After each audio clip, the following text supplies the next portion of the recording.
할렐루야, 반갑습니다. 사랑하는 비전교회 성도님들, 오늘도 저와 같이 기도하시고 성경 공부 시작하도록 하겠습니다. 제가 기도하겠습니다. 사랑의 하나님, 감사합니다. 이 무더위 속에서도 하나님께서 사랑하시는 성도님들의 건강과 안전을 지켜주시고 우리의 삶에 동행하여 주시니 참으로 감사합니다. 이 시간에도 주님의 은혜 가운데 하나님의 말씀을 배우고자 합니다. 가르치는 자나 배우는 자 모두에게 하나님의 은혜가 임하게 하여 주시고 말씀을 제대로 알고 또 말씀대로 순종하는 삶, 열매 맺는 삶 살아가게 하여 주시옵소서. 이 시간은 성령님께서 주장하여 주시기를 원하며 살아계신 예수님의 이름으로 기도드립니다. 아멘. 네. 자, 시작하기 전에 늘 그랬듯이 숙제 검사하도록 하겠습니다. 1과부터 25과까지 성구 먼저 암송하고 시작하겠습니다. 암송하신 분들은 그냥 보지 않고 암송 못하신 분들은 보시면서 하셔도 됩니다. 어쨌든 입 밖으로 계속해서 반복해보는 게 중요하니까요. 같이 암송하겠습니다. 1과 시작. 요한계시록 3장 20절 말씀. 볼지어다 내가 문 밖에 서서 두드리노니 누구든지 내 음성을 듣고 문을 열면 내가 그에게로 들어가 그와 더불어 먹고 그는 나와 더불어 먹으리라. 아멘. 2과 시작. 요한복음 1장 12절 말씀. 영접한 자 곧 그 이름을 믿는 자들에게는 하나님의 자녀가 되는 권세를 주셨으니 아멘. 3과 시작. 요한일서 5장 13절 말씀. 내가 하나님의 아들의 이름을 믿는 너희에게 이것을 쓰는 것은 너희로 하여금 너희에게 영생이 있음을 알게 하려 함이라. 아멘. 베드로전서 4과 시작. 베드로전서 2장 2절 말씀. 갓난 아기들 같이 순전하고 신령한 젖을 사모하라. 이는 그로 말미암아 너희로 구원에 이르도록 자라게 하려 함이라. 아멘. 5과 시작. 시편 119편 9절 말씀. 청년이 무엇으로 그의 행실을 깨끗하게 하리이까? 주의 말씀만 지킬 따름이니이다. 아멘. 6과 시작. 시편 119편 11절 말씀. 내가 주께 범죄하지 아니하려 하여 주의 말씀을 내 마음에 두었나이다. 아멘. 7과 시작. 에베소서 6장 17절 말씀. 구원의 투구와 성령의 검 곧 하나님의 말씀을 가지라. 아멘. 8과 시작. 마태복음 4장 4절 말씀. 예수께서 대답하여 이르시되 기록되었으되 사람이 떡으로만 살 것이 아니요 하나님의 입으로부터 나오는 모든 말씀으로 살 것이라 하였느니라 하시니 아멘. 9과 시작. 마태복음 4장 7절 말씀. 예수께서 이르시되 또 기록되었으되 주 너의 하나님을 시험하지 말라 하였느니라 하시니 아멘. 10과 시작. 마태복음 4장 10절 말씀. 이에 예수께서 말씀하시되 기록되었으되 다시 하겠습니다. 시작. 이에 예수께서 말씀하시되 사탄아 물러가라. 기록되었으되 주 너의 하나님께 경배하고 다만 그를 섬기라 하였느니라. 아멘. 11과 시작. 고린도전서 10장 13절 말씀. 사람이 감당한 시험 밖에는 너희가 당한 것이 없나니 오직 하나님은 믿고사 너희가 감당하지 못할 시험 당함을 허락하지 아니하시고 시험 당할 즈음에 또한 피할 길을 내사 너희로 능히 감당하게 하시느니라. 아멘. 12과 시작. 요한일서 5장 11절부터 12절까지의 말씀. 또 증거는 이것이니 하나님이 우리에게 영생을 주신 것과 이 생명이 그의 아들 안에 있는 그것이니라. 아들이 있는 자에게는 생명이 있고 하나님의 아들이 없는 자에게는 생명이 없느니라. 아멘. 13과 시작. 요한복음 16장 24절 말씀. 지금까지는 너희가 내 이름으로 아무것도 구하지 아니하였으나 구하라 그리하면 받으리니 너희 기쁨이 충만하리라. 아멘. 14과 시작. 요한일서 1장 9절 말씀. 만일 우리가 우리 죄를 자백하면 그는 미쁘시고 의로우사 우리 죄를 사하시며 우리를 모든 불의에서 깨끗하게 하실 것이요. 아멘. 15가 시작. 잠언 3장 5절부터 6절까지의 말씀. 너는 마음을 다하여 여호와를 신뢰하고 내 명철을 의지하지 말라. 너는 범사에 그를 인정하라. 그리하면 내 길을 지도하시리라. 아멘. 16과 시작. 요한복음 15장 16절 말씀.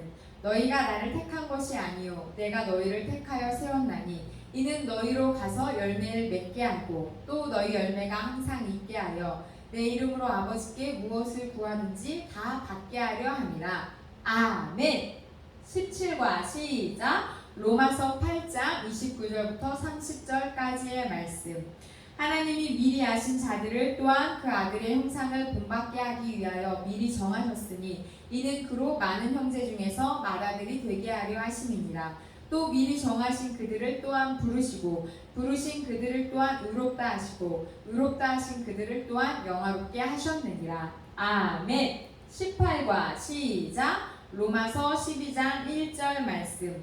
그러므로 형제들아 내가 하나님의 모든 자비하심으로 너희를 권하노니 너희 몸을 하나님이 기뻐하시는 거룩한 산 제물로 드리라. 이는 너희가 드릴 영적 예배니라. 아멘. 19가 시작. 에베소서 5장 15절부터 16절까지의 말씀. 그런즉 너희가 어떻게 행할지를 자세히 주의하여 지혜 없는 자 같이 하지 말고 오직 지혜 있는 자 같이 하여 세월을 아끼라. 때가 악하니라. 아멘. 20과 시작. 말라기 3장 10절 말씀. 만군의 여호와가 이르노라. 너희의 온전한 11조를 창고에 들여 나의 집에 양식이 있게 하고 그것으로 나를 시험하여 내가 하늘문을 열고 너희에게 복을 쌓을 것이 없도록 붙지 아니하나 보라. 아멘. 21과 시작. 요한복음 14장 27절 말씀. 평안을 너희에게 끼치노니 곧 나의 평안을 너희에게 주노라. 내가 너희에게 주는 것은 세상이 주는 것 같지 아니하니라. 너희는 마음에 근심하지도 말고 두려워하지도 말라. 아멘. 22과 시작. 마태복음 7장 17절부터 18절까지의 말씀. 이와 같이 좋은 나무마다 아름다운 열매를 맺고 못된 나무가 나쁜 열매를 맺나니 좋은 나무가 나쁜 열매를 맺을 수 없고 못된 나무가 아름다운 열매를 맺을 수 없느니라. 아멘. 23과 시작. 디모데전서 2장 9절 말씀. 또 이와 같이 여자들도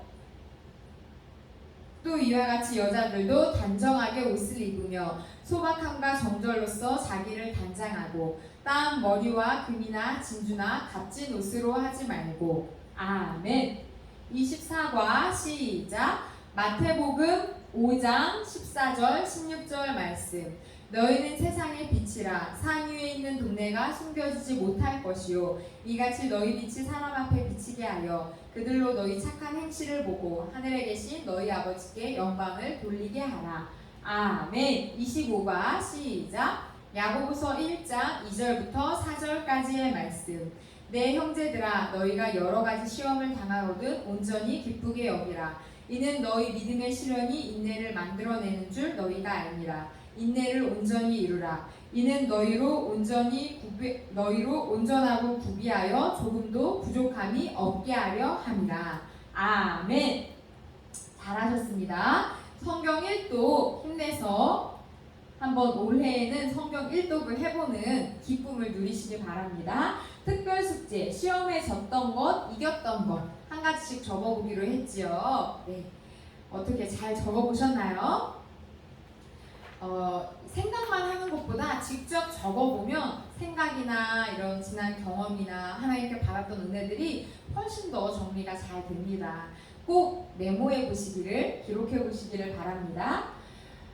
네, 지난과의 핵심 정리는 성도가 경건 생활을 해야 하는 이유는 궁극적으로 승리의 생활을 하기 위함입니다 라고 이야기했습니다.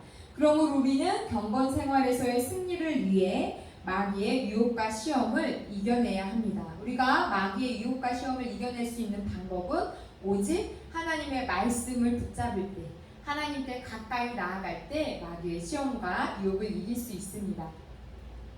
오늘은 26과 전도의 삶에 대해서 이야기 나눠보도록 하겠습니다. 머리글 같이 읽겠습니다. 시작!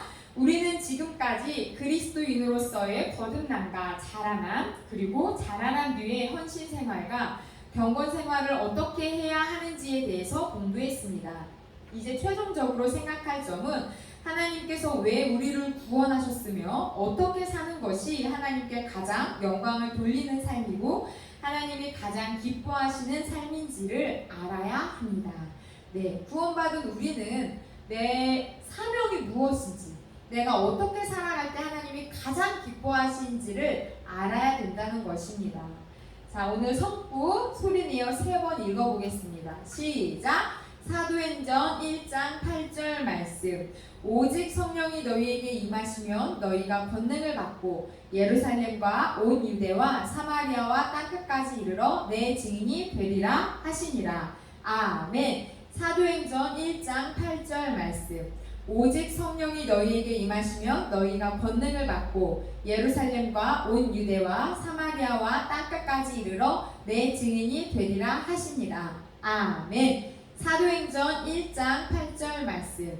오직 성령이 너희에게 임하시면 너희가 권능을 받고 예루살렘과 온 유대와 사마리아와 땅끝까지 이르러 내 증인이 되리라 하시니라. 아멘. 네, 너무 유명한 성경 구절이라서 많이들 암송하고 계실 것 같습니다. 자, 그렇다면 1번. 그리스도인이 되었다는 것은 무엇보다도 그리스도를 닮는 것을 말합니다. 그렇다면 그리스도의 목적이 나의 목적이 되어야겠지요. 내가 예수님을 닮았다면요. 그리스도께서 이 땅에 오신 목적이 무엇인지 말해보세요. 예수님이 왜 이 땅에 오셨습니까? 마가복음 1장 38절은 이렇게 말씀합니다. 같이 읽겠습니다. 시작! 이르시되 우리가 다른 가까운 마을들로 가자. 거기서도 전도하리니 내가 이를 위하여 왔노라 하시고. 아멘. 예수님께서 왜 오셨다고 말씀하셨습니까? 전도하리니 내가 이를 위하여 왔다라고 말씀하셨습니다. 예수님이 이 땅에 오신 목적, 전도하기 위해 오신 것입니다. 영혼 구원하기 위해 오신 거죠. 우리를 구원해 주시기 위해 오셨습니다. 2번 존 맥카퍼 목사님이라는 분이 현대교인의 95%가 전도하지 않는다라고 했습니다. 그렇다면 현대교인의 95%의 신앙 상태가 예수님과의 관계에 있어서 어떻다고 말할 수 있을까요? 자, 1번에 우리 뭐라고 얘기했습니까? 그리스도인이 되었다는 것은 그리스도를 닮는 거라고 했는데 현대교인의 95%가 전도하지 않는다고 하니 현대교인의 95%가 어떻다는 겁니까? 예수님을 닮지 않았다는 거죠. 그리스도인이 되었다는 것은 예수님을 닮는 건데 현대교인의 95%는 예수님을 닮지 않은 것입니다. 윌로우 클리닉 교회의 빌 하이리스 목사님께서는 나는 모든 사역의 균형을 이룬 교회가 건강한 교회인 줄 알았다. 그런데 이제와 생각해보니 잃어버린 영혼에게 초점을 맞춘 교회가 건강한 교회임을 알았다라고 했습니다.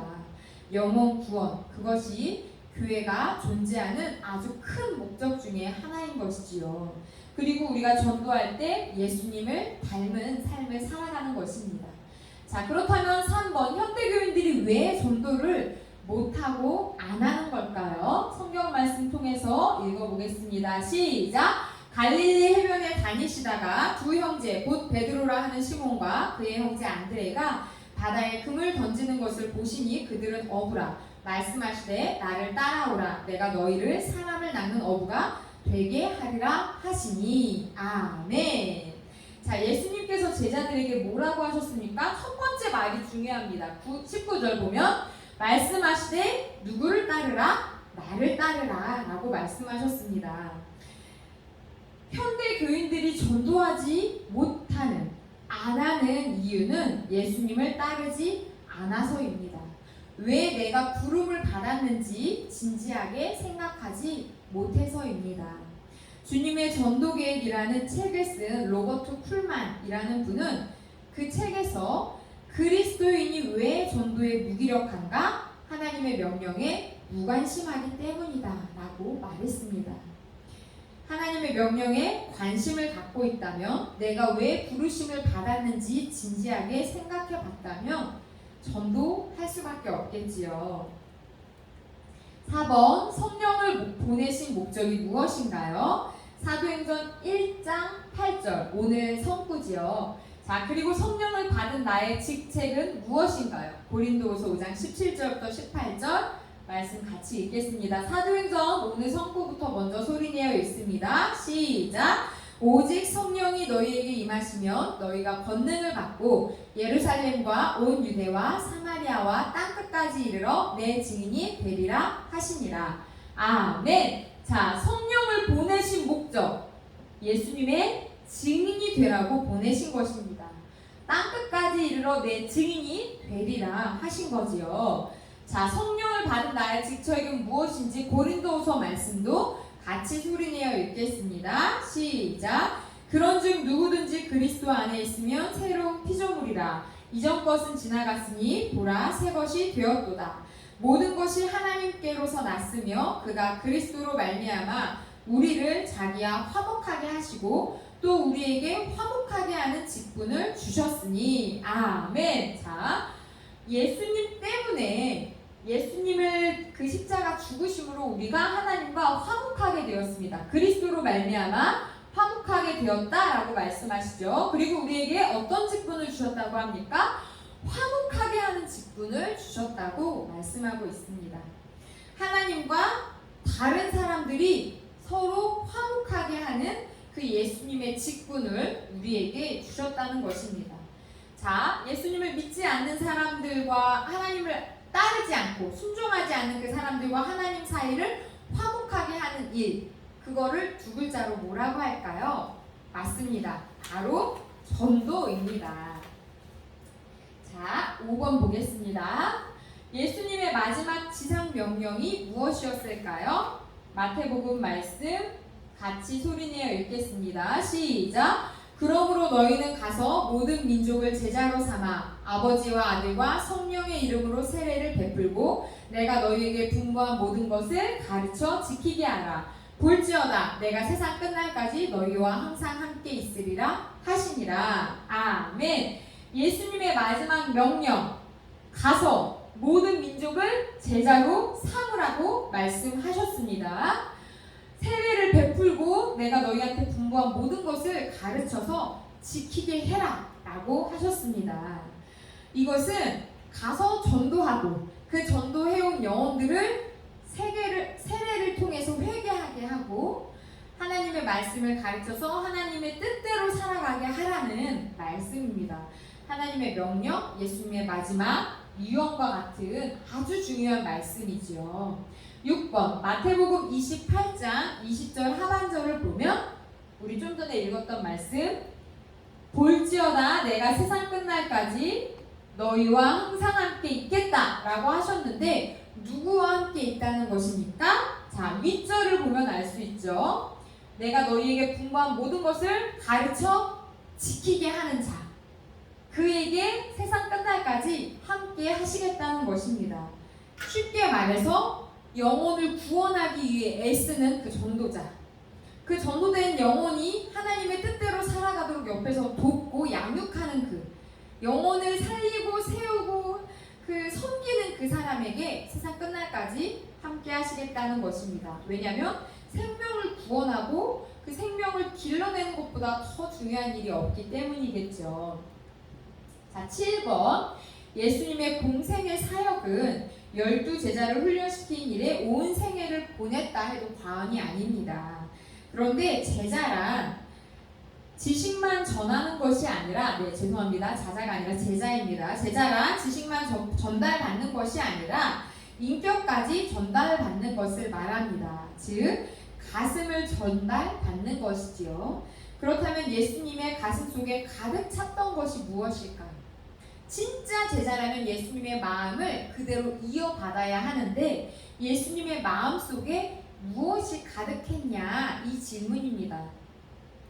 누가복음 말씀 읽어보도록 하겠습니다. 시작! 내가 불을 땅에 던지러 왔노니 이 불이 이미 붙었으면 내가 무엇을 원하리요? 나는 받을 세례가 있으니 그것이 이루어지기까지 나의 답답함이 어떠하겠느냐. 내가 세상에 화평을 주려고 온 줄로 아느냐. 내가 너희에게 이르노니 아니라 도리어 분전하게 하려 함이로라. 이후부터 한 집에 5사람이 있어 분쟁하되 셋이 둘과 둘이 셋과 하리니 아버지가 아들과 아들이 아버지와 어머니가 딸과 딸이 어머니와 시어머니가 며느리와 며느리가 시어머니와 분쟁하리라 하시니라. 아멘. 예수님의 마음을 가득 찼던 건 불입니다. 어떤 불입니까? 파괴시키는 불이 아니라 영혼을 구원하는, 영혼을 살리는 불인 거죠. 생명의 불. 전도는 불길입니다. 예수님께서는 이 51절에 말씀하고 있는 것처럼 내가 세상에 화평을 주러 온 줄로 아느냐? 도리어 분쟁하게 하려 함이다. 이 말씀은 서로 치고받고 싸우게 한다는 말씀이 아니라 예수님께서는 자신이 전하는 그 복음이, 전도가 얼마나 극렬한 거부를 받을지 이미 알고서 하신 말씀이었습니다. 그렇죠. 같은 가족이지만, 부부지만 믿음이 없는 사람과 함께 있을 때, 믿음이 다를 때, 예수님을 믿지 않는 불신자와 함께 있을 때 그 안에는 치열한 영적인 전투가 있게 되는 것이지요. 그런 것들을 지금 비유로 말씀하고 있는 것입니다. 자, 8번. 예수님 가슴속에 있던 불은 전도의 열정을 의미합니다. 그렇다면 이 불이 우리의 가슴속에도 불타려면 어떻게 해야 할까요? 오늘 성구 말씀입니다. 다시 한번 사도행전 1장 8절 큰 목소리로 읽어보겠습니다. 시작! 오직 성령이 너희에게 임하시면 너희가 권능을 받고 예루살렘과 온 유대와 사마리아와 땅끝까지 이르러 내 증인이 되리라 하시니라. 아멘. 자, 예수님의 가슴에 있는 그 전도의 열정, 그 뜨거운 불이 우리 속에도 있으려면 우리 안에 뭐가 임해야 합니까? 오직 성령이 너희에게 임하실 때 이러한 역사들이 일어난다 라고 말씀하고 있지요. 즉 성령 충만을 받아야 합니다. 그럴 때 우리는 뜨겁게 전도할 수 있는 것이지요. 9번. 예수님이 승천하실 때 승천하신 모습을 500명이나 보았다고 성경은 말씀하고 있습니다. 고린도전서 15장 6절에 나와 있습니다. 자, 그런데 오순절 다락방에서 성령 충만을 받은 사람은 120명밖에 되지 않았습니다. 나머지 380명은 왜 성령 충만을 받지 못했을까요? 사도행전 1장 4절 말씀 읽겠습니다. 시작! 사도와 함께 모이사 그들에게 분부하여 이르시되 예루살렘을 떠나지 말고 내게서 들은 바 아버지께서 약속하신 것을 기다리라. 아멘. 자, 승천하신 모습을 본 그 500명 중에 120명만 성령 충만, 오순절의 성령 강림 사건을 경험하고 예수님의 증인이 되었던 이유, 여기 나와 있죠. 떠나지 말고 기다리라고 하셨습니다. 성령 충만함을 받을 때까지. 그런데 이 380명은 못 기다린 거죠. 순종하지 않은 것입니다. 성령 충만을 받는 비결이 무엇입니까? 예수님의 말씀에 순종하는 것입니다. 은혜 안에 머무는 것이지요. 자, 나는 말씀에 순종하고 있습니까? 성령님이 내 안에 충만히 임하시기를 간절히 구하고 기도하며 기다리고 있습니까? 아니면 중도에 포기하고 아닌가 보네 하고 금세 다시 떠나고 계시나요? 예수님의 말씀에 순종하여 기다리고 성령 충만함을 받아 증인된 삶을 살아가시기 바랍니다. 10번.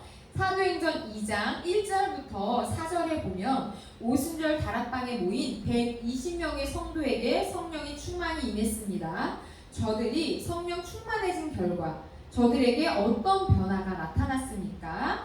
각 절에서 변화된 것을 찾아보겠습니다. 네, 1절부터 4절까지 있는데 각각 나타나는 변화가 뭐가 있었는지 보면서 읽으면서 한번 찾아보도록 하겠습니다. 시작! 오순절 날이 이미 이름에 그들이 다 같이 한 곳에 모였더니 호련히 하늘로부터 급하고 강한 바람 같은 소리가 소리가 있어. 그들이 앉은 온 집에 가득하며 마치 불의 혀처럼 갈라지는 것들이 그들에게 보여. 각 사람 위에 하나씩 임하여 있더니 그들이 다 성령의 충만함을 받고 성령의 말하게 하심을 따라 다른 언어들로 말하기를 시작하니라. 아멘. 자, 한 절씩 보겠습니다. 어떤 일들이 일어났는지. 자, 2절에 급하고 강한 바람 같은 소리가 온 집에 가득했답니다. 창문이 열려있던 것도 아닌데 쉬 하는 엄청난 큰 바람 소리가 들렸다는 거죠. 자, 그리고 3절을 보면 어떤 일이 있었습니까? 불의 혀처럼 갈라지는 것이 각 사람 위에 임하는 것이 보였다고 합니다. 4절에는 또 성령 충만함을 받고 성령의 말하게 하심을 따라 뭐를 말했습니까? 다른 언어들을 말하기 시작했다는 것입니다. 방언이라고 할 수 있죠. 방언에는 두 가지 종류로 나눠서 볼 수 있습니다. 우리가 교회 안에서 금요 철야나 새벽 예배 때 각자 통성 기도할 때 막 이렇게 알아들을 수 없는 어떤 말들 하죠. 막 샤라샤라샤라 막 이렇게 하는 말들, 그것은 우리가 흔히 알고 있는 방언, 내 영으로 하나님께 하는 기도입니다. 하나님과 나만 아는 언어인 거죠. 심령의 깊은 기도를 올려드릴 수 있는 하나님께서 주신 성령의 선물입니다. 자, 그리고 두 번째 방언은 여기에서 나오는 방언인데 다른 나라 말입니다. 외국어라고 할 수 있겠죠. 120명의 성도들은 외국어 방언을 받았습니다. 지금도 그런 일들이 드물지만 일어나고 있습니다. 대표적으로 스카플레너 목사님께서 우리나라를 제대로 알지도 못했는데 자기 본인 나라에 있을 때, 고국에 계실 때 기도 가운데 한국어 방언이 터졌고, 그러면서 한국에 대한 관심을 갖고 그 이후에 성령의 인도하심을 따라 우리나라에 와서 사역을 하게 되셨다는 간증을 들은 적이 있습니다. 네, 방언은 이렇게 두 가지로 있습니다. 어떤 방언이든 성령님이 주시는 성령의 은사, 선물인 것이지요. 자, 11번. 성령은 초대교회를 어떤 공동체로 만들어 놓았을까요? 네, 성경 구절이 많이 있지요. 같이 읽어보도록 하겠습니다. 사도행전 2장 4절, 11절, 47절 읽겠습니다. 시작! 그들이 다 성령의 충만함을 받고 성령이 말하게 하심을 따라 다른 언어들로 말하기를 시작하니라. 그레데인과 아라비아인들이라 우리가 다 우리의 각 언어로 하나님의 큰 일을 말함을 듣는도다 하고 하나님을 찬미하며 또 온 백성에게 칭송을 받으니 주께서 구원받은 사람을 날마다 더하게 하시니라. 아멘. 사도들이 하나님께서 주신 외국어 방언을 받고 막 이렇게 말을 하니까 그레데인과 아라비아인들이 자기네 나라 말로 하는 그 말을 듣고 예수님에 대한 복음의 내용을 듣고서 하나님을 찬미하고 예수님을 믿게 되었다라는 이야기입니다. 성령은 초대교회를 전도하는 공동체로 만들었습니다. 네, 또 다른 부분 사도행전 4장 20절 시작! 우리는 보고 들은 것을 말하지 아니할 수 없다 하니 아멘. 사도들이 핍박받는 가운데서도 이렇게 말했습니다. 전에는 예수님을 버리고 도망쳤던 그 제자들이 성령이 충만함이 임하자 예수님을 고난 속에서도 전하는, 전도하는 군사가 된 거지요. 자, 5장 42절 시작! 그들이 날마다 성전에 있든지 집에 있든지 예수는 그리스도라고 가르치기와 전도하기를 그치지 아니하니라. 예수님이 어떤 분인지 가르치고 전도하는 자들이 되었습니다. 누가 이 일을 하셨습니까? 성령님께서 하신 것이지요. 8장 40절 시작! 빌립은 아소도에 나타나 여러 성을 지나다니며 복음을 전하고 가이사랴에 이르니라. 아멘. 전도하는 공동체로 성령님이 만드셨습니다. 9장 11절 주께서 이르시되 일어나 집가라 하는 거리로 가서 유다의 집에서 다소 사람 사울이라 하는 사람을 찾으라. 그가 기도하는 중이라. 아멘.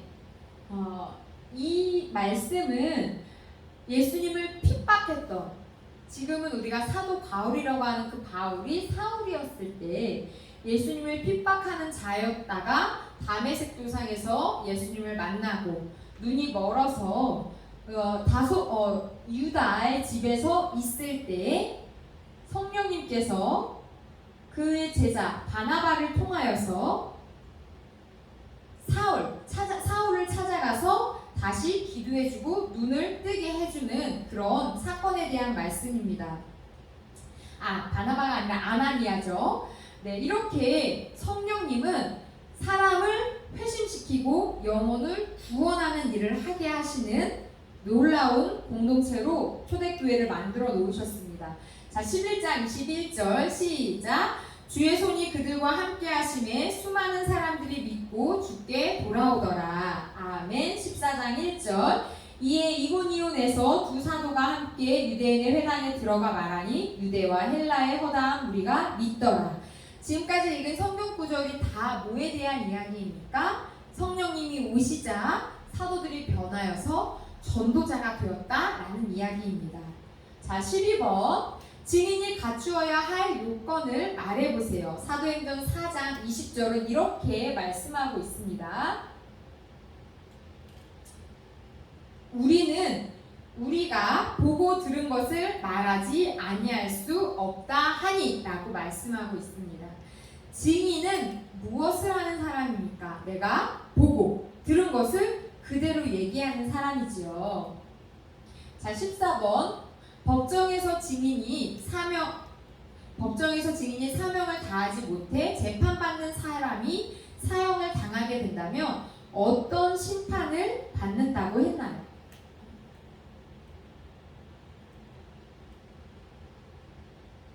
죄송합니다. 제가 아까 12번을 넘어왔네요. 잘못 말했어요. 증인이 갖추어야 할 요건은 보고 들은 것을 말해야 되겠지요. 그리고 증인이란 법적인 용어입니다. 만일 증인으로서의 사명을 다하지 못하면 어떤 결과가 올까요? 무고한 사람이 죄를 뒤집어 쓰는 일이 생길 수도 있고, 또 심지어 그 사람이 억울한 누명을 써서 사형에 이르게 될 수도 있겠지요. 그렇습니다. 14번 다시 보겠습니다. 법정에서 증인이 제 역할을 다하지 못해서 재판받는 사람이 사형을 당하게 된다면 어떤 심판을 받게 될까요? 우리 지금 현대에도 위증을 하면 그로 인해서 처벌을 받는다는 선서를 하고 증언을 서지요. 그런데 때로는 자기에게 불이익이 올까봐 증언 자체를 피하는 안타까운 일들도 있습니다. 그로 인해서 억울한 사람이 옥살이를 하거나 또는 사형에 처하게 된다면 그 핏값, 그 사람이 당하는 그 고통을 누구에게 책임이 있다 말할 수 있겠습니까? 증언하지 않은 그 사람에게 큰 책임이 있다고 말할 수 있겠죠. 성경에 이와 유사한 이와 같은 말씀이 있습니다. 에스겔서 3장 17절부터 21절입니다. 같이 읽겠습니다. 시작. 인자야, 내가 너를 이스라엘 족속의 파수꾼으로 세웠으니 너는 내 입의 말을 듣고 나를 대신하여 그들을 깨우치라. 가령 내가 악인에게 말하기를 너는 꼭 죽으리라 할 때에 내가 깨우치지 아니하거나 말로 악인에게 일러서 그의 악한 길을 떠나 생명을 구원하게 하지 아니하면 그 악인은 그의 죄악 중에서 죽으려니와 내가 그의 핏값을 내 손에서 찾을 것이고 내가 악인을 깨우치되 그가 그의 악한 마음과 악한 행위에서 돌이키지 아니하면 그는 그의 죄악 중에서 죽으려니와 너는 내 생명을 보존하리라. 네, 이어서 읽겠습니다. 또 의인이 그의 공의에서 돌이켜 악을 행할 때에는 이미 행한 그의 공의는 기억할 바가 아니라 내가 그 앞에 거치는 것을 두면 그가 죽을지니 이는 내가 그를 깨우치지 않음이니라. 그는 그의 죄 중에서 죽으려니와 그의 핏값을 내가 내 손에서 찾으리라. 그러나 내가 그 의인을 깨우쳐 범죄하지 아니하게 함으로 그가 범죄하지 아니하면 정령이 살리니 이는 깨우침을 받음이며 너도 내 영혼을 보전하리라. 아멘. 자, 이 말씀은 파수꾼에 대한 이야기이지요. 하나님께서 에스겔을 뭘로 세우셨냐면 이스라엘 족속의 파수꾼으로 세웠다라고 말씀하셨습니다. 파수꾼은 어떤 사람입니까? 적의 침입을 늘 대비해서 이렇게 밤에도 깨어서 감시하고 망을 보며 지키는 사람이죠. 한마디로 성을 지키는 자의 역할이 파수꾼입니다. 근데 에스겔이 이스라엘 족속의 이런 영적인 파수꾼이라는 것입니다. 그렇기 때문에 악한 자가 악한 일을 했을 때 악한 일을 한 그 사람 잘못이 있지만 에스겔에게는 그 죄에서 돌이켜라 라고 말해야 될 책임이 있다는 거죠. 악인이 그 에스겔의 말을 듣고 악에서 돌이켜서 하나님을 잘 섬기게 되면 그도 구원받고 에스겔도 구원받지만 내가 그 악인을 보고 저 악한 사람 말해봤자 무슨 소용이 있나, 나에게 뭐라고나 하겠지 하고 말해주지 않아서 그가 계속 악한 일을 저지르다 죽으면 그는 그의 죄 때문에 죽지만 그 핏값을 에스겔에게 찾겠다라고 말씀하셨습니다.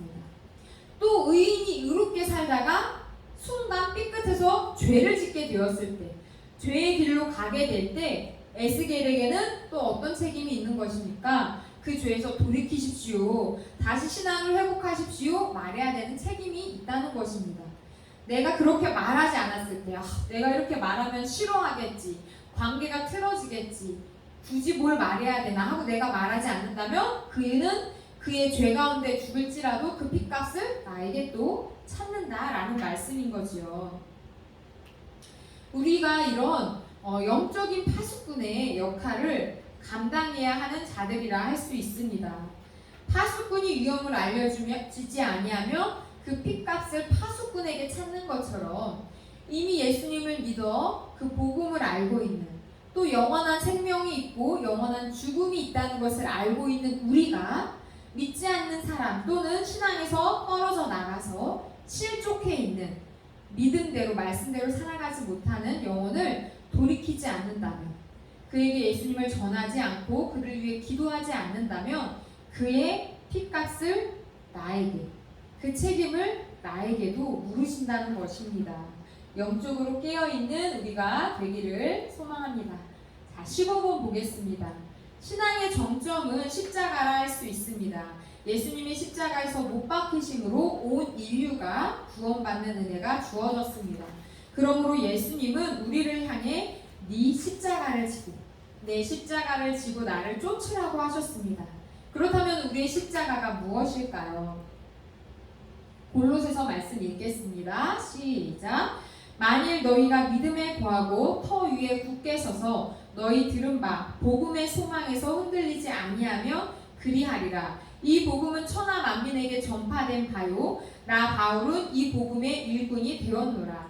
나는 이제 너희를 위하여 받는 괴로움을 기뻐하고 그리스도의 남은 고난을 그의 몸된 교회를 위하여 내 육체에 채우니라. 네, 마지막 말씀이 엄청 중요합니다. 그리스도의 남은 고난을 그의 몸된 교회를 위하여 내 육체에 채우겠다라고 했습니다. 바울이 어떤 사람입니까? 복음의 일꾼이 되었다라고 스스로 고백하는 자입니다. 이방인들을 위한 복음의 도구로 하나님께서 세우신 자이지요. 자, 그렇다면 네 십자가를 지고 나를 쫓으라 라는 말씀을 이 말씀과 연결해서 우리가 생각해 볼 때 그리스도의 남은 고난을 내 육체에 채우는 것은 바로 전도를 말합니다. 왜냐하면 예수님께서 이 땅에 오신 목적이 바로 영혼 구원을 위해 오셨기 때문인 거죠. 자, 16번. 십자가는 고난 뒤에 축복이 있음을 알려주는 정점입니다. 그렇죠. 예수님의 십자가 죽음은 고난으로 끝난 것이 아니라 우리에게 영원한 생명을 주는 아주 놀라운 축복이 뒤따라왔으니까요. 그러니까 고난의 상징인 전도 또한 그 뒤에 축복이 따라오는 것입니다.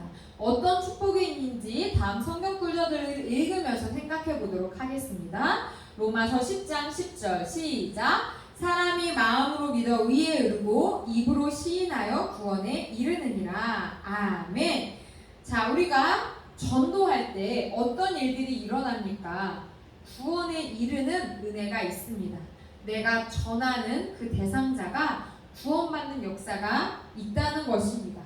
자, 다니엘서 12장 3절 시작. 지혜 있는 자는 궁창의 빛과 같이 빛날 것이요 많은 사람을 옳은 대로 돌아오게 하는 자는 별과 같이 영원토록 빛나리라. 전도자에게 주신 축복, 별과 같이 영원토록 빛나는 복을 주신다는 것입니다. 어떤 분이 천국에 갔다 오셨다고 합니다. 요즘은 그런 간증이 많지는 않지만 제가 어렸을 때는 천국과 지옥을 보고 오신 분들이 간증하신 그런 간증 테이프들이 참 많았습니다. 그 중에서 제가 참 인상적으로 기억이 나는 게 뭐냐면 천국에 이분이 가봤는데 천국에서 가장 큰 상급을 받은 사람들은 첫째로 예수님을 전하다 순교한 사람들, 두 번째로는 전도자에게 첫 번째나 두 번째나 다 영혼 구원에 관한 상인 거죠. 생명을 구원하는 일, 이것이 가장 큰 상이 있다는 것입니다. 그러니까 하늘에서 별과 같이 영원히 빛나는 삶을 당연히 누리게 되겠지요. 3번 요한복음 15장 16절 말씀 우리가 암송하고 있는 성구지요. 시작! 너희가 나를 택한 것이 아니요 내가 너희를 택하여 세웠나니 이는 너희로 가서 열매를 맺게 하고 또 너희 열매가 항상 있게 하려 내 이름으로 아버지께 무엇을 구하든지 다 받게 하려 함이라. 아멘. 자, 우리가 전도할 때 열매 맺는 삶, 그러니까 영혼을 구원하는 삶을 살 때 어떠한 은혜가 있냐면 내 이름으로 예수님의 이름으로 아버지께 무엇을 구하든지 다 받게 하신다라는 것입니다. 예수님의 이름으로 기도하는 것을 얻게 되는 복, 그 복이 누구에게 있습니까? 전도자에게 있습니다. 4번 디모데후서 2장 1절부터 2절 말씀입니다. 내 아들아, 그러므로 너는 그리스도 예수 안에 있는 은혜 가운데서 강하고 또 내가 많은 증인 앞에서 내게 들은 바를 충성된 사람들에게 부탁하라. 그들이 또 다른 사람들을 가르칠 수 있으리라. 아멘. 이 말씀은 바울 사도가 자신의 영적인 아들 같은 디모데에게 한 말입니다. 우리가 복음을 전할 때 어떠한 기쁨이 있냐면 또 다른 전도자를 세우는 기쁨, 제자를 세우는 기쁨을 누리게 됩니다. 너희는 온 천하에 다니며 만민에게 복음을 전하고 그들을 제자 삼아 가르치라는 그 명령에 순종하는 삶을 살아갈 때 나와 같은 또 다른 전도자를 세우는 정말 엄청난 기쁨을 누리게 된다는 것입니다. 자, 5번 디모데후서 4장 17절 말씀입니다. 같이 읽겠습니다. 시작!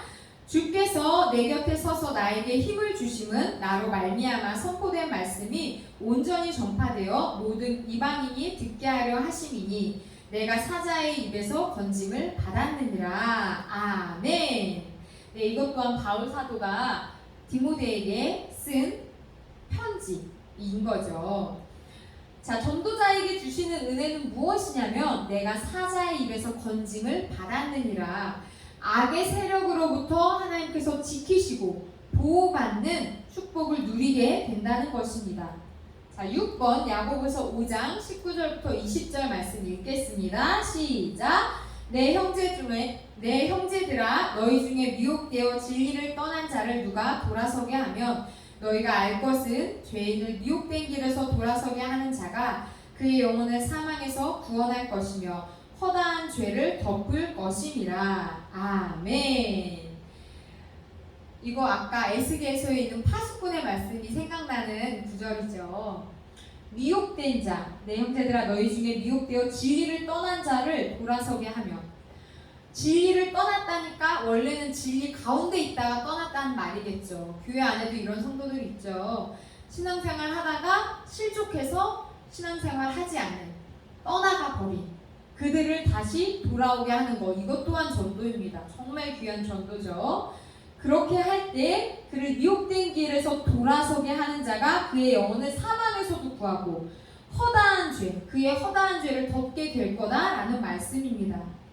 영혼을 구원하여 사망에서 건지게 되는, 생명을 살리는 축복을 누리게 된다는 것입니다. 생명을 살리는 기쁨, 그보다 더 큰 기쁨이 있을까요? 소방서에서 일하시는 그 소방대원들 또는 의사들, 응급의학과 이런 분들, 그런 분들 보면은 참 일이 힘들고 어려운 일이지만 생명을 구하는 그 기쁨에 또 그 사명과 보람으로 일한다라는 이야기를 들어본 적이 있습니다. 영혼을 구원하는 전도 또한 마찬가지입니다.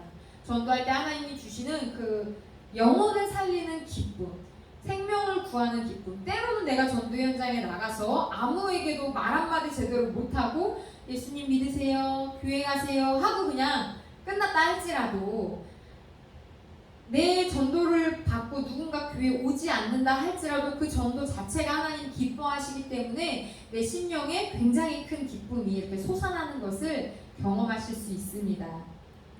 자, 17번. 전도의 가장 좋은 방법은 무엇이며 전도해야 할 때가 언제일까요? 성경 말씀 찾아 읽겠습니다.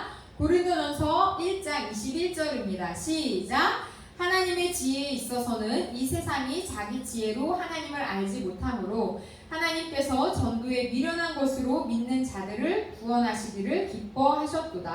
아멘. 전도의 가장 좋은 방법 뭐라고 하고 있습니까? 전하는 것입니다. 좀 미련해 보인다 할지라도 전하는 거죠. 예수님 믿으세요. 교회 같이 가봐요. 교회 가면 너무 좋아요. 예수님 안에 참된 기쁨이 있어요. 라고 말하는 겁니다. 이게 이런 말이 무슨 설득력이 있나 싶을지라도 전도에 미련한 것으로 영혼을 구원하시는 하나님의 말씀을 믿고 순종하는 것이지요. 요한복음 4장 35절 읽겠습니다. 시작. 너희는 넉 달이 지나야 추수할 때가 이르겠다 하지 아니하느냐. 그러나 나는 너희에게 이르노니 너희 눈을 들어 밭을 보라. 희어져 추수하게 되었도다. 아멘. 자, 전도할 때가 언제라는 것입니까? 바로 지금. 희어져 추수할 때가 되었다 라고 말씀하십니다. 지금이 전도해야 될 때인 것이지요. 자, 디모데후서 4장 2절 시작. 너는 말씀을 전파하라. 때를 얻든지 못 얻든지 항상 힘쓰라. 범사에 오래 참음과 가르침으로 경책하며 경계하며 권하라. 아멘. 때를 얻든지 못 얻든지 예수님을 전하고, 이 전한다고 해도 빨리 변화되고 예수님 믿지 않습니다. 대부분. 그렇다 할지라도 범사에 오래 참고 가르치고 경책하고, 그러니까 하나님의 말씀으로 그 애를 이렇게 알려주고 막 혼내고 질책하라는 뜻으로 이해하시면 안 됩니다. 온유함과 사랑으로 전해야 됩니다. 그럴 때 하나님께서 영혼 구원하게 해 주실 것입니다. 사도행전 9장 20절 시작. 즉시로 각 회당에서 예수가 하나님의 아들이심을 전파하니. 아멘. 즉시로 라고 말씀하고 있죠. 전도의 가장 좋은 방법은 그냥 무식하게 전하는 것이고, 전도해야 할 때는 바로 지금 즉시입니다. 만나는 사람, 내 지인들에게 예수님을 전하는, 바로 오늘 즉시 전하는 우리가 되기 바랍니다. 18번. 초대교회 성도들이 합심하여 간절히 구한 기도의 핵심이 무엇인가요? 뭐를 구했는지 성경 말씀 먼저 읽도록 하겠습니다. 시작. 주여 이제도 그들의 위협함을 굽어보시옵고 또 종들로 하여금 담대히 하나님의 말씀을 전하게 하여 주시오며 손을 내밀어 병을 낫게 하시옵고 표적과 기사가 거룩한 종 예수의 이름으로 이루어지게 하옵소서 하더라. 아멘. 이 말씀 당시에 지금 초대교회 성도들, 사도들은 엄청나게 박해를 받고 있었습니다. 잡혀서 감옥에 가둠을 당하기도 하고 괴롭힘을 당하는 이 어려운 상황 속에서 이들이 뭐라고 했냐면, 주님, 그들이 우리를 위협하는 것을 보십시오. 그러면서 우리라면 이렇게 기도하지 않겠습니까? 이 어려움에서 우리를 지켜주시고 보호해 주십시오 라는 기도를 할 법한데 뭐라고 하시냐면, 또 종들로 하여금 담대하게, 이런 위협과 협박이 있지만 담대하게 하나님의 말씀을 전하게 해주십시오 라고 했습니다. 그러면서 병을 고치고 표적과 기사가 예수님의 이름으로 이루어지게 해주십시오 라고 기도했습니다.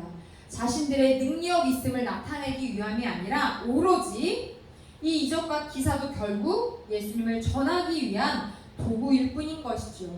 모든 것이 하나님의 영광을 위하여 구하는 기도입니다. 우리 이런 기도하고 있습니까?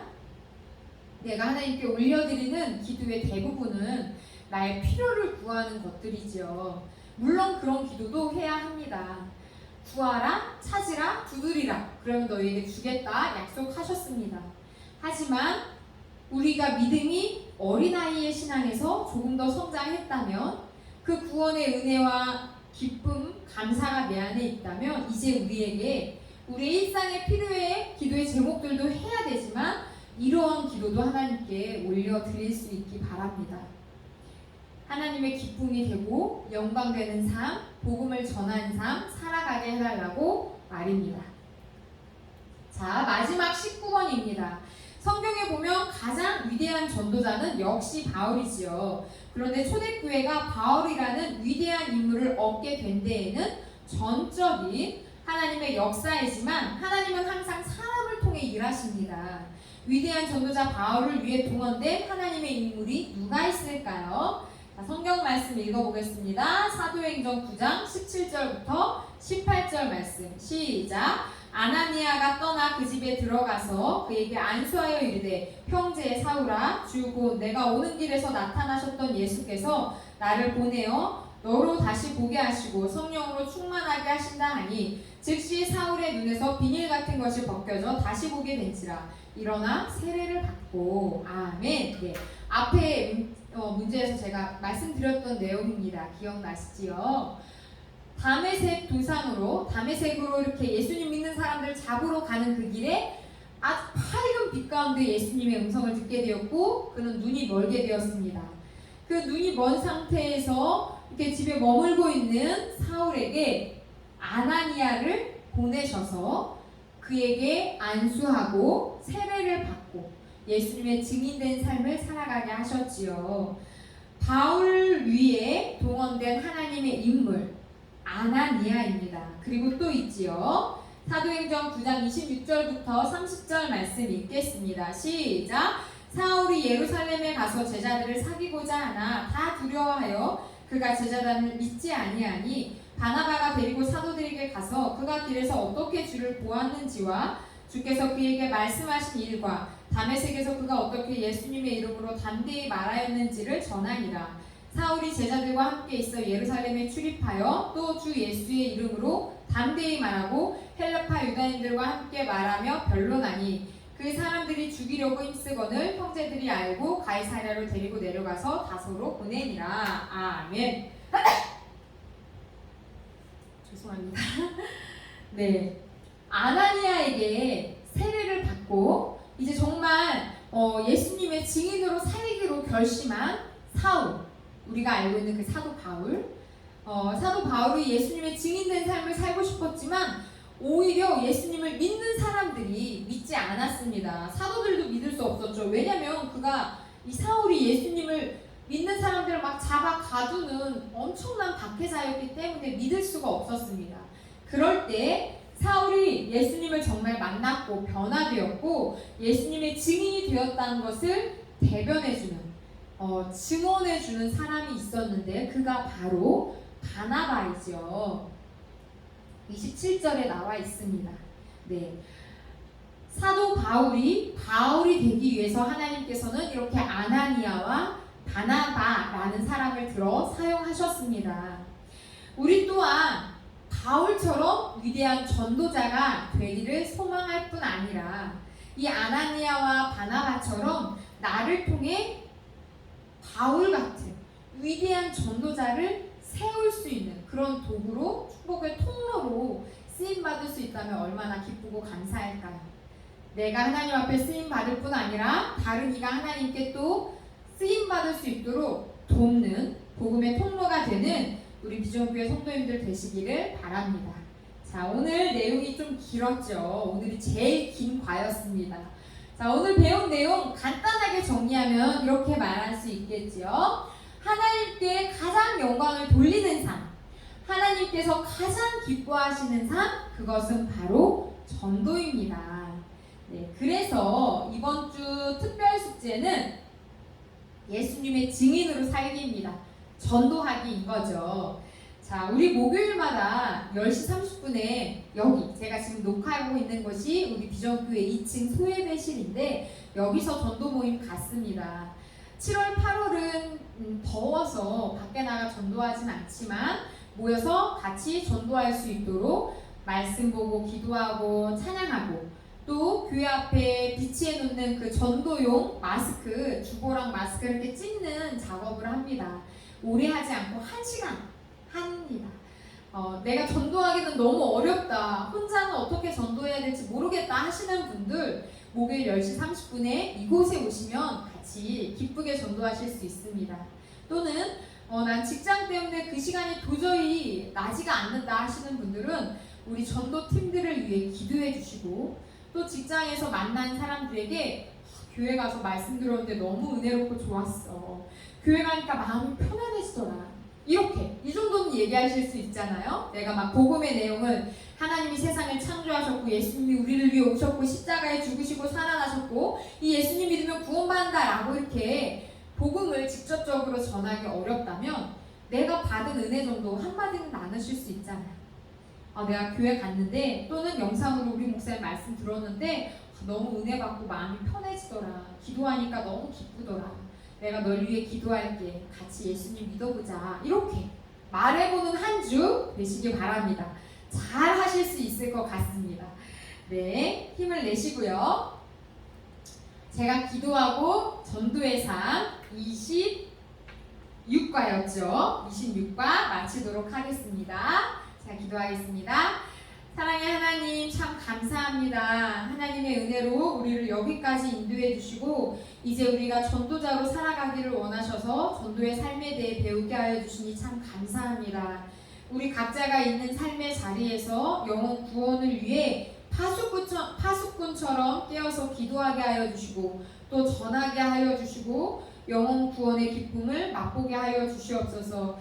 이 성경 공부를 하는 우리 비전교회 성도님들 마음 가운데 아직 전도되지 않아서 정말 위에서 기도하고 있는 사랑하는 가족이나 친구, 지인들이 있습니까? 주님의 때에, 그 추수의 때에 반드시 기쁨으로 거둘 수 있도록 도와주시옵소서. 영혼 구원의 기쁨을 맛보게 하여 주시고 비전교회 안에 전도팀이 굳건히 세워지고 전도자가 더욱더 많아지게 하여 주시옵소서. 하나님께 기쁨이 되는 우리 성도들, 또 비전교회 되어지기 원합니다. 우리 함께 하신 주님께 감사와 찬양 영광 올려드리며 살아계신 예수님의 이름으로 기도드립니다. 아멘. 감사합니다. 다음 주에 27화로 만나보도록 하겠습니다.